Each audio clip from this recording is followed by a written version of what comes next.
প্রিয় শিক্ষার্থী ভাই বোনেরা, আসসালামু আলাইকুম। অনার্স কোচিং সেন্টারের অনলাইন ক্লাসে আপনাদের স্বাগত জানাচ্ছি। আমাদের সামনে ফার্স্ট ইয়ারের পরীক্ষাকে সামনে রেখে যে সকল ভাই বোনেরা এখনো প্রিপারেশন নিয়ে পারেনি তাদের জন্য আমাদের লাস্ট স্পেশাল একটা ব্যাচ আমরা আজকে জাবেদা শুরু করব, এবং সেই ধারাবাহিকতায় আমরা একটা অঙ্ক সমাধান করার চেষ্টা করব। তো আমাদের সাথে যারা আছেন তারা আশা করি সবাই ছকটা প্রস্তুত করে ফেলেছেন।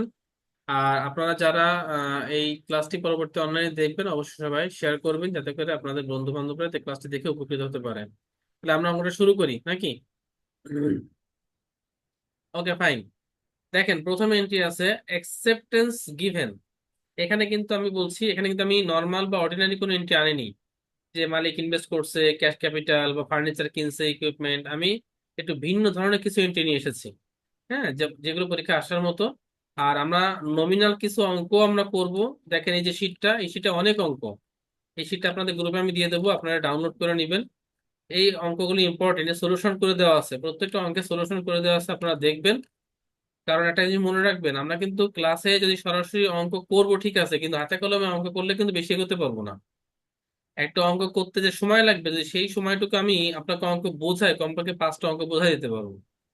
এই জন্য এই পার্ট বি যে অঙ্ক শিটটা আমি জার্নাল আমি গ্রুপে দিয়ে দেবো, আপনারা কিন্তু অঙ্কগুলো দেখবেন, প্রত্যেকটা অঙ্কের সলিউশন করা আছে। হ্যাঁ, অন্তত যে কাজগুলো দেবো সেগুলো কমপ্লিট করে ফেলবেন যাতে আমরা দ্রুত এগোতে পারি। তাহলে প্রথম এন্ট্রি, অ্যাকসেপ্টেন্স গিভেন। অ্যাকসেপ্টেন্স মানে কি, কেউ বলতে পারবেন? অ্যাকসেপ্টেন্স মানে কি? গ্রহণ করুন। অ্যাকসেপ্টেন্স মানে হচ্ছে স্বীকৃতি। হ্যাঁ, স্বীকৃতি দেওয়া, স্বীকৃতি দেওয়া। অ্যাকসেপ্টেন্স গিভেন, আমরা স্বীকৃতি আহ দিয়েছি, স্বীকৃতি দিয়েছি। নোটস পেয়েবল ইস্যুড, একটা নোটস পেয়েবল তৈরি হয়েছে টু প্রাপ্তি ট্রেডার্স ফর টাকা 10,000। প্রাপ্তি ট্রেডার্স নামে একটা কোম্পানি, তাকে আমরা একটা স্বীকৃতি দিয়ে একটা নোটস পেপার ইস্যু করছি। কত টাকার? 10,000। 10,000 টাকার। এখন প্রথম কথা হচ্ছে, এই বিষয়টাকে বুঝি। প্রাপ্তি ট্রেডার্স নামে কোনো একটা কোম্পানি আমাদের কাছে টাকা পাবে, যেহেতু এখানে একটা শব্দ আছে, শব্দটা কি? নোট পেয়াবেল। পেয়েবল। পেয়াবেল। পেয়াবেল মানে কি? পেয়াবেল মানে হচ্ছে পাওনাদার। পেয়াবেল মানে পাওনাদার। পাওনাদার। তাহলে পাওনাদার কথা মানে হচ্ছে আমাদের কাছে পাবে নাকি আমরা কারো কাছে পাবো, কোনটা বলেন তো? আমরা পাওনাদার কথা অর্থ কি, আমাদের কাছে কেউ পাবে নাকি আমরা কারো কাছে পাবো, কোনটা? মিফতাহুল, রাদিয়া, তুরবি, রেসপন্স করতে হবে ক্লাসে। একেবারে সাইলেন্ট মোডে থাকলে মনে হবে যেন আমি কতগুলো বোবা মানুষের ক্লাস নিচ্ছি। আসলে কি আমরা বোবা? মনে হয় না। হ্যাঁ, পেয়াবেল মানে না, পাওনাদার। পাওনাদার মানে কি, আমরা কারোর কাছে পাবো নাকি কেউ আমাদের কাছে পাবে, কোনটা?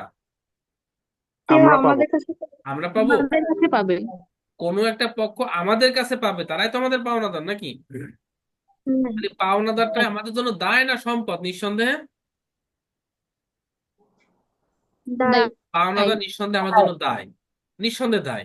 এবার এই প্রাপ্তি লিমিটেড আমাদের কাছে টাকা পেতো, কত টাকা পেতো? 10,000। 10,000। এখন 10,000 টাকা মৌখিকভাবে আমাদের কাছে সে পাবে, আমরা বলো ঠিক আছে দেবো। এভাবে করে আজ না কাল, কাল না পরশু, এভাবে আমরা তাকে ঘুরাচ্ছি। তো একটা পর্যায়ে সে বিরক্ত হয়ে বললো কি যে ভাই, মুখের কথার দরকার নাই, আমরা একটা পেপার তৈরি করে দিচ্ছি আপনাকে, যে আপনি এতদিন পরে টাকা দিবেন, আপনি পেপারটা স্বাক্ষর করে দেন। তো এতদিন মৌখিক দায় ছিল, দায়টা কিসে ছিল? মুখে মুখে। তো সেই দায়টা এখন কেন লিখিত পেপার আকারে তৈরি হচ্ছে। এই যে আমরা পেপারটা যখন স্বাক্ষর করলাম, তার মানে আমরা কি, তারা যে আমাদের কাছে টাকা পাবে সেটা আমরা কি দিলাম? স্বীকৃতি দিলাম। কি দিলাম এটা? স্বীকৃতি স্বীকৃতি দিলাম। প্রদান করলাম। তাহলে মৌখিক দায় লিখিত দায় পরিণত হয়ে গেল না? দায় ছিল জি। মৌখিক, কিসে পরিণত হয়ে গেল? জি। একটা লিখিত লিখিত। দায়ে পরিণত হলো। মৌখিক দায় যেটা ছিল সেটাকে বলা হয় অ্যাকাউন্টস পেয়াবেল। সেটা কি? Accounts accounts payable. পেয়াবেল। তো অ্যাকাউন্টস পেয়াবেল ছিল, কিন্তু সেই অ্যাকাউন্টস পেয়াবেল ভ্যানিশ হয়ে এখন কোন পেয়াবেল তৈরি হলো বলেন তো? কি পেয়াবেল তৈরি হলো? নোটস পেয়াবেল। কোনো কিছু লেখা, আমরা বলি না যে নোট করো, কোনো নোট কিছু লেখাকে পেয়েবল। কি বলে? নোট করা বলে। অ্যাকাউন্টস পেয়াবেল একটা দায়, নোটস পেয়াবেল কিন্তু একটা দায়, দুটোই কিন্তু দায়। তাহলে একটা দায় সৃষ্টি হচ্ছে, আর একটা দায় কি হচ্ছে বলেন তো? ভ্যানিশ হচ্ছে, তাই তো? একটা দায় সৃষ্টি হচ্ছে আর একটা দায় ভ্যানিশ হচ্ছে। আচ্ছা, অ্যাকাউন্টস পেয়াবেল বাড়তেছে না কমতেছে, কি মনে হয় আপনাদের? অ্যাকাউন্টস পেয়াবেল কি হচ্ছে? কমতেছে। কমতেছে। দায় কমে গেলে ডেবিট হয় না ক্রেডিট হয়? ওই যে একটু আগে দেখে আসছিলাম কেন, তো লাইবিলিটিস কমে গেলে, ডায়াবেটিস বৃদ্ধি পেলে, এই যে দায়, লাইবিলিটিস হ্রাস ইনক্রিজ করলে কি হয় দেখেন তো। এই যে লাইবিলিটিস ইনক্রিজ করলে কি হয়? ক্রেডিট। ইনক্রিজ করলে ক্রেডিট। তাহলে অ্যাকাউন্টস পেয়াবেল কমে যাচ্ছে, আর একটা দায় বৃদ্ধি পাচ্ছে, দায়টার নাম কি? নতুন করে সৃষ্টি হচ্ছে কোন দায়টা? Notes payable. নোটস পেয়াবেল বৃদ্ধি পাচ্ছে, দায় বৃদ্ধি পেলে কি হয়? ক্রেডিট। তাহলে একটা দায় কমে যাচ্ছে অ্যাকাউন্টস পেয়াবেল ডেবিট, আর একটা দায় বৃদ্ধি পাচ্ছে নোটস পেয়াবেল ক্রেডিট। তাহলে আমার জাবেদা কি বলতে পারি বলেন তো এখানে? Accounts payable debit, notes payable credit. Notes payable credit. জাবেদাটা কি আমরা বুঝতে পারলাম? জি। আমি আর একটু বলি, রিপিট করি। আমরা প্রাপ্তি ট্রেডার্স আমাদের কাছে টাকা পাই, প্রাপ্তি ট্রেডার্স নামে একটা কোম্পানি আমাদের কাছে টাকা পায়। তো টাকা যখন পায় তারা আমাদের কাছে রেকর্ড আছে কি হিসাবে? অ্যাকাউন্টস পেয়াবেল পাওনাদার হিসাবে। কি হিসাবে রেকর্ড আছে? পাওনা। পাওনাদার হিসেবে রেকর্ড আছে। আমরা একটু এখানে বোঝাই। আচ্ছা, আমরা কি জাবেদা কি টোটালি একটুও পড়ি না এর আগে, বা আমরা এই সম্পর্কে টোটালি কি জিরো? মানে আমি একটু কি হার্ড শুরু করে ফেলছি কিনা, এই একটু ক্লিয়ার হওয়ার জন্য বললাম। না ভাই, আসলে অনেকদিন ধরে করা হয়নি। আচ্ছা, আমরা কি আর একটু নর্মাল অঙ্ক দিয়ে শুরু করবো? আমাকে একটু আপনারা শেয়ার করেন, আপনাদের অবস্থানটা তো আমি শুনে জানি না। আমি চাইছিলাম যে, মনে করেন আপনাদের জাবেদার কিছু হয়তো প্র্যাকটিস আছে, আমি একটু ভিন্ন এন্ট্রিতে শুরু করেছিলাম। যদি মনে করেন যে না ভাই আমাদের আর একটু নর্মাল থেকে শুরু করেন, তাহলে আমাদের একেবারে এরকম কিছু এন্ট্রিতে শুরু করতে হবে। আমরা আসলে কিভাবে শুরু করবো? একটু কঠিন অঙ্ক দিয়ে শুরু করবো নাকি আরো নর্মাল অঙ্কে চলে যাবো আমরা? সবাই একটু রেসপন্স করেন প্লিজ। দু একটা ভাই ক্লাস, নর্মাল থেকে দুই করলে একটা ভালো। ক্লাস নিলে আপনাদের সম্পর্কে আমার ধারণা হয়ে যাবে, তখন আমিও করাতে পারবো। কিন্তু এখন তো আপনারা একটা ফার্স্ট, এই জন্য বুঝতে পারতেছি না আসলে। একটু পরামর্শ দেন। হ্যাঁ, নর্মাল থেকে করালে ভালো হয় সবার জন্য, কারণ ওকে অনেক ফাইন আগে ফাইন, করে থ্যাংক রাখা ইউ তো। Thank you. ওকে ফাইন, তাহলে আমরা এই অঙ্কটা আজকে অ্যাভয়েড করি, স্কিপ করি, এটা আমরা পরবর্তীতে করব। আমরা এই শীটে, ফাইনাল প্রোগ্রাম শীটের 3 নম্বর অঙ্কটা দেখি সবাই। আপনারা তো রেসপন্স করবেন, আপনারা তো শিখতে আসছেন, আপনারা রেসপন্স না করলে আমি কিভাবে বুঝবো? আপনারা রেসপন্স করবেন যে ভাই আমাদের জন্য এটা হার্ড হচ্ছে, আপনি আর একটু নর্মাল অঙ্কে যান। রেসপন্স করবেন না আপনারা, আমি তো বুঝতে পারছি আপনারা রেসপন্স না করার কারণে আমি নিজে থেকে বললাম। ওকে, আমরা তাহলে এই শীটের অঙ্কটা শুরু করি। আমি কিন্তু এই শীট যেটা করছি এটা, এর পাশাপাশি এই শীট, সবকটা শীটই কিন্তু আমি আজকে গ্রুপে দেবো আপনাদের। পিডিএফ আপনারা অবশ্যই ডাউনলোড করে নেবেন, ঠিক আছে? নিয়ে একটা ফটোকপি ঠিক আছে ভাই। প্রিন্ট আউট করে নেবেন। জি ভাই। ওকে, তাহলে আমরা জি। একটু নর্মাল অঙ্কে চলে যাচ্ছি। দেখেন, mister Motaleb started business on July 1, 2010. The following selected events and transactions occurred in July. Mister Motaleb নামে একজন ব্যক্তি একটা ব্যবসা শুরু করছে জুলাই 1, 2010 তারিখে। তো নিচের ফলোইং সিলেক্টেড ইভেন্টস, নিম্নলিখিত চিহ্নিত ইভেন্টস ট্রানজেকশন লেনদেনগুলো জুলাইয়ে সংঘটিত হয়েছে। তো আমাদের এগুলোকে কিসে পরিণত করতে হবে? জাবেদায় পরিণত করতে হবে। তাহলে প্রথমে আসেন জুলাই 1-এ, লেনদেনটা কি ছিল? ইনভেস্টেড টাকা 70,000 ক্যাশ ইন দা বিজনেস। মালিক একেবারে প্রথমেই কত টাকা ইনভেস্ট করছে কারবারে? 70,000 টাকা। 70,000 টাকা ইনভেস্ট করছে। সবসময় মনে রাখতে হবে জাবেদা মানে দুই তরফা। দুই তরফা মানে কি? এখানে প্রত্যেকটা লেনদেনের মাধ্যমে দুটো পক্ষ প্রভাবিত হবে। কয়টা পক্ষ প্রভাবিত হবে?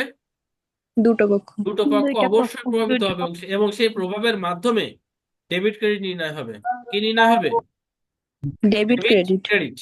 আসেন এখানে দুটো পক্ষ কিভাবে, প্রথমত হচ্ছে কারবারে কি আসছে এখানে, মালিকের বিনিয়োগের কারণে নগদ কারবারে কি আসলো? নগদ টাকা আসছে। ইনভেস্টমেন্ট। ক্যাশ। তাহলে ক্যাশটা কি একটা সম্পদ, বৃদ্ধি পেলে কি হয়, ডেবিট না ক্রেডিট? ডেবিট। ডেবিট। ডেবিট। নিঃসন্দেহে ডেবিট। আর মালিক যা কিছু কারবার আনে তার নাম কি? ক্যাপিটাল। ক্যাপিটাল। ক্যাপিটাল। তাহলে ক্যাপিটাল বাড়ছে না কমছে? ক্যাপিটাল। ক্যাপিটাল বৃদ্ধি পাচ্ছে, ক্যাপিটাল বৃদ্ধি পেলে কি হয়?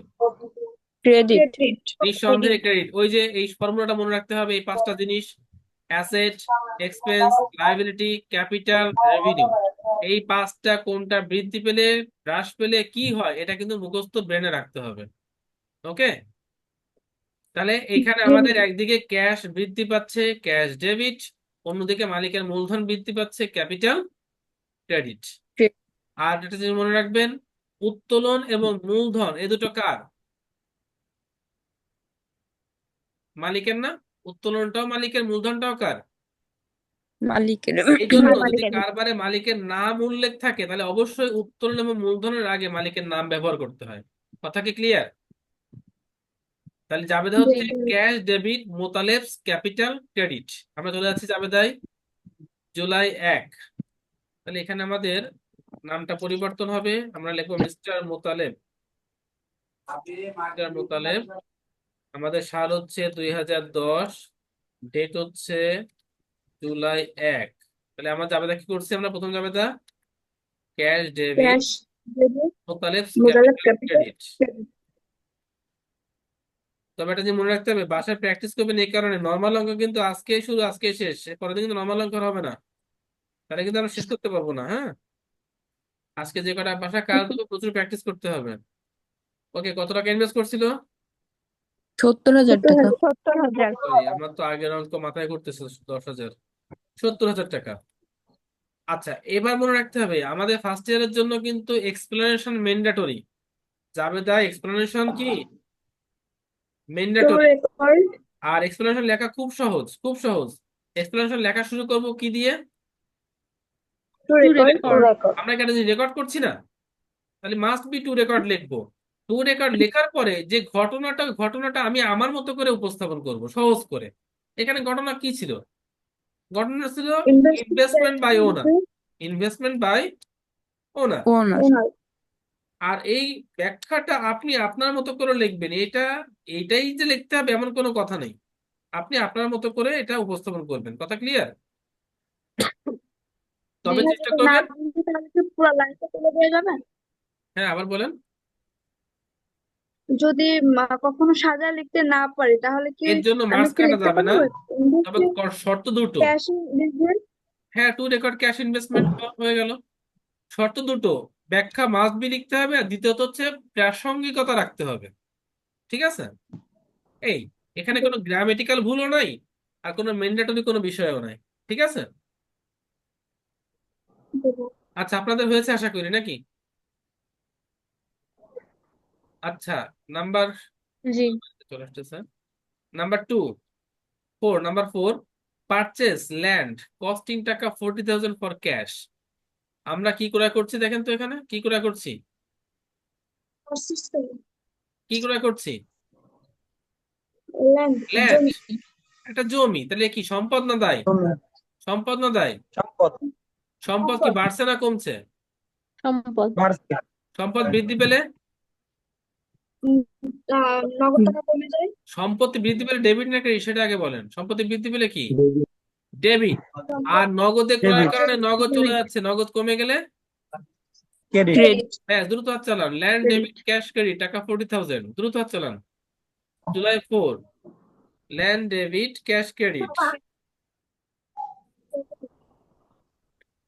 Land debit cash credit.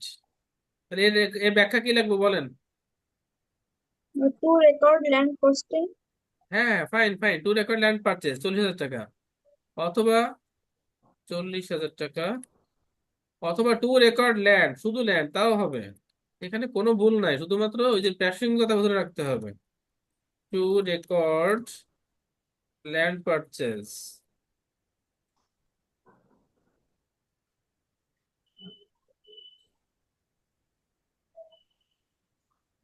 Two record land purchase.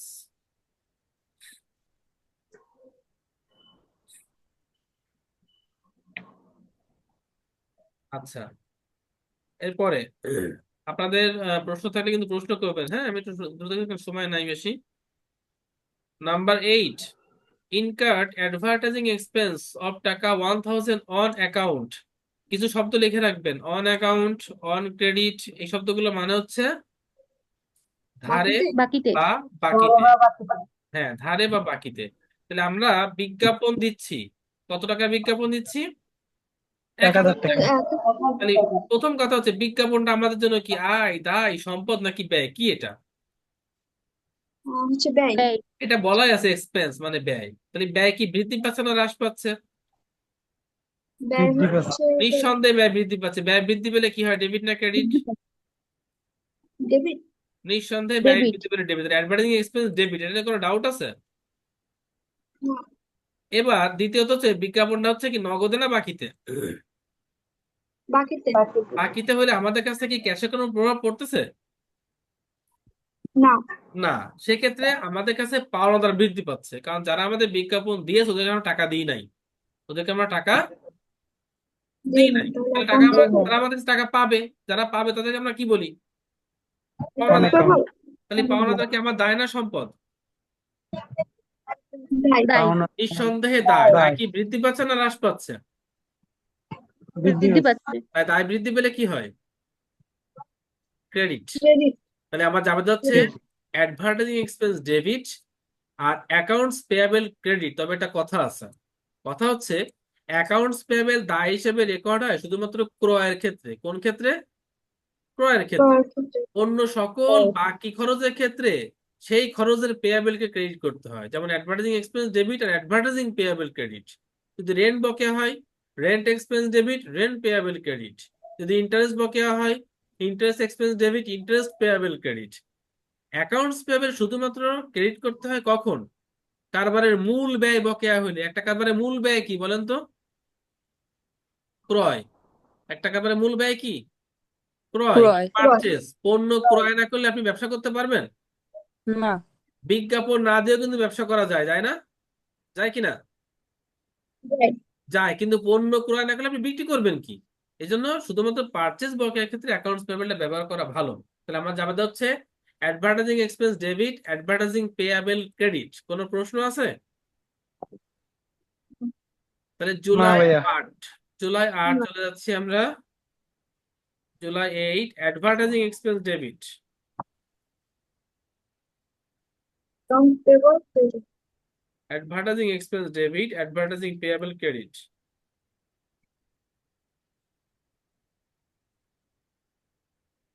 Advertising payable কত টাকা ছিল? 1000। 1000 টাকা। এর ব্যাখ্যা কি হবে? To record advertising expense. আচ্ছা, আর একটা টেকনিক শিখাই দিই ব্যাখ্যা লেখার। আমরা সাধারণত কি কি রেকর্ড করি? সম্পদ, দায়, আয়, ব্যয়, মূলধন, উত্তোলন। কটা জিনিস রেকর্ড করি বলেন তো? 6টা। কটা জিনিস রেকর্ড করি? ছয়টা হিসাব যেহেতু জিনিস। 6টা, হিসাব কয়টা একটু আগে বলে আসছি, হিসাব কয়টা? 6টা। তাহলে রেকর্ড হয় কয়টা ছয়টা। জিনিস? 6টা। এর মধ্যে 3টে আছে ডেবিট ব্যালেন্স আর 3টে আছে ক্রেডিট ব্যালেন্স, জানেন তো? অ্যাসেট, জি। অ্যাসেটস, এক্সপেন্সেস, আর হচ্ছে উইথড্র। উইথড্র মানে কি? উত্তোলন। উত্তোলন। এগুলো হচ্ছে কি ব্যালেন্স? ডেবিট। আর লাইবিলিটি, দায়। Liabilities, LIBILITIES, liabilities. তারপর হচ্ছে রেভিনিউ আর ক্যাপিটাল। এগুলো কি ব্যালেন্স? ক্রেডিট। Credit balance. মনে রাখবেন, এই তিনটার ক্ষেত্রে যখন রেকর্ড হবে তখন টু রেকর্ড লিখে ডেবিট অপশনটা লিখে দেবো। কোন অপশনটা লিখে দেবো? Debit option. ডেবিট। আর এই তিনটার ক্ষেত্রে টু রেকর্ড লিখে কোন অপশনটা লিখে দেবো? Credit option. ক্রেডিট অপশনটা লিখে দেবো। এটা হচ্ছে ব্যাখ্যা লেখার সবচেয়ে সহজ পদ্ধতি। যেমন এই ক্ষেত্রে আমরা রেকর্ড করলাম কাকে? এক্সপেন্স না? কাকে? তাহলে ডেবিট অপশনে কে আছে? Advertising expense. এই দেখেন, টু রেকর্ড অ্যাডভার্টাইজিং এক্সপেন্স, দেখছেন? না ভাইয়া, বলতেছেন যে তুমি অ্যাডভার্টাইজিং এ যদি পেয়াবল লিখে ওখানে অ্যাকাউন্ট পেয়াবল লিখলে কি ভুল আপনি হবে? এখানে অ্যাকাউন্টস পেপার লিখলে জাবেদা 100% ঠিক, কোনো ভুল নাই। 100% ঠিক। ঠিক আছে। জি। আচ্ছা দেখেন, এখানে আমরা সম্পত্তি রেকর্ড করছিলাম। তাহলে দেখেন টু রেকর্ড ল্যান্ড, দেখছেন ডেবিট অপশন লিখছি। জি ম্যাম। এইখানে দেখেন আবার ক্যাপিটাল রেকর্ড করছি। কি রেকর্ড করছি এখানে? ক্যাপিটাল। তাহলে এখানে আপনি কিন্তু লিখতে পারতেন যে টু রেকর্ড ক্যাপিটাল হয়ে যেত। Two record capital. Capital. Capital. তাহলে ব্যাখ্যা লেখা কি আর কোনো বিড়ম্বনা হবে? না। Okay fine. আমাদের হাতে সময় আছে আর 3 মিনিট। আমরা আদৌ 20 থেকে করতে পারি কিনা, বাকিটা আপনার বাসা রেডি করবেন। নাম্বার 11, বাসার কাজ কিন্তু মেলা, ঠিক আছে? Paid Salaries to salaries to employee. Employees. এমপ্লয়ীদের স্যালারি দেওয়া হলো, এই যে স্যালারি, এটা কি আয় নাকি ব্যয়, সম্পদ নাকি দায়, কি? স্যালারি হচ্ছে তাই কর্মচারীদের বেতন দিচ্ছি, এটা আমাদের স্যালারিটা আমাদের জন্য কি আয়, ব্যয়, সম্পদ, দায়, কোনটা? ব্যয় ব্যয়। ব্যয় ব্যয় নিঃসন্দেহে ব্যয়, আমাদের ব্যয় হচ্ছে। তাহলে ব্যয় হলে ব্যয় কি, ডেবিট না ক্রেডিট? ডেবিট তাহলে স্যালারি এক্সপেন্স ডেবিট। আর পেইড মানে কি, নগদে না বকেয়া হচ্ছে? রেখে দিচ্ছি তাহলে ক্যাশ নগদে, তার মধ্যে ক্যাশ ক্রেডিট চলে যাচ্ছে, তাহলে ক্যাশ কি, ক্রেডিট ক্রেডিট। তাহলে ক্রেডিট। আমাদের আমাদের হচ্ছে salary expense debit, cash credit 2000। Number 12, salary expense debit. To record salary দেখবো না হ্যাঁ, ওই যে ডেবিট অপশনটা, to Yes. Record salary, salary expense debit, cash credit. টাকা ছিল কত? 2000। 2000। ব্যাখ্যা আমি আর লিখলাম না, সময় নষ্ট করলাম, আপনার ব্যাখ্যা লিখে নেবেন, হ্যাঁ। Okay. Okay. Number 12, hired a manager. একটা ম্যানেজারকে আমরা হায়ার করছি, ভাড়া করছি, এট এ স্যালারি অফ টাকা 5000 পার মান্থ, যাকে প্রত্যেক মাসে স্যালারি দেওয়া হবে 5000 টাকা, ইফেক্টিভ জুলাই 1, এবং যেটা কার্যকর হচ্ছে জুলাই মাসের 1 তারিখ থেকে। একটা জীবন রাখতে হবে, আর্থিক অবস্থার লেনদেন বা পরিবর্তন না হলে সেটা জাবেদা হিসেবে রেকর্ড হয় না। আমরা একজন ম্যানেজারকে নিয়োগ করছি বা ভাড়া করছি, তাকে কি এখনই কোনো বেতন দিছি আমরা? না, না এবং সে জুলাইয়ের 1 থেকে কাজ শুরু করেছে, তাহলে তার সাথে আমাদের এখনো কোনো আর্থিক লেনদেন কি হয়েছে? হয়নি। কারবারের কি আর্থিক কোনো অবস্থা পরিবর্তন হয়েছে? না। তার মানে মনে রাখবে কিছু ওয়ার্ড আছে, হ্যাঁ, হায়ার্ড, এমপ্লয়েড, হ্যাঁ, তারপরে কন্ট্যাক্ট, এই কথাগুলো থাকলে সাধারণত আর্থিক অবস্থা পরিবর্তন হয় না, এবং সেক্ষেত্রে কোনো জাবেদাও রেকর্ড হয় না। সেক্ষেত্রে আমাদের লিখতে হয় নো এন্ট্রি অথবা নো ট্রানজেকশনস। কি লিখতে হয়? No no entry. এন্ট্রি অথবা নো ট্রানজেকশনস। তবে তার থেকে গুরুত্বপূর্ণ কথা হচ্ছে, এই নো এন্ট্রি বা নো ট্রানজেকশন আপনি যে লিখলেন, এর সপক্ষে আপনাকে টিকা দিতে হবে। কি দিতে হবে? টিকা দিতে হবে, যে টিকাকে আমরা বলি নোট। অর্থাৎ আপনি কেন নো এন্ট্রি লিখলেন তার সপক্ষে আপনাকে যুক্তি দেখাতে হবে। এরকম টিকা কি একটা অঙ্কে অনেক থাকতে পারে না, পারে কিনা? জি এইখানে N1 দিলাম কেন? কারণ এক্সামিনার বুঝে নেবে ছকের বাইরে এর জন্য টিকা আছে, আর এই 13 নম্বরের জন্য টিকা নাম্বার কত? 1। নাম্বার ওয়ান 1 নম্বর টিকাটা এই 13 নম্বর এটির জন্য, কারণ হতে পারে 2 নম্বর টিকার পরে আবার আসছে আরেকটার জন্য। আমার তো বোঝাই দিতে হবে যে 13 নম্বরের জন্য কোন টিকাটা। আর টিকাটা কি আমরা একটু এখনই লিখে নেব। হ্যাঁ, এই জন্য আমাদের কি টিকা দিতে হয় আমরা এখন একটু লিখে নেব। চলে যাবো ছকের বাইরে। ছকের বাইরে যে আমরা টিকাটা লিখবো, এখানে লিখবো নোট 1, NOTE নোট 1 লিখে লিখবো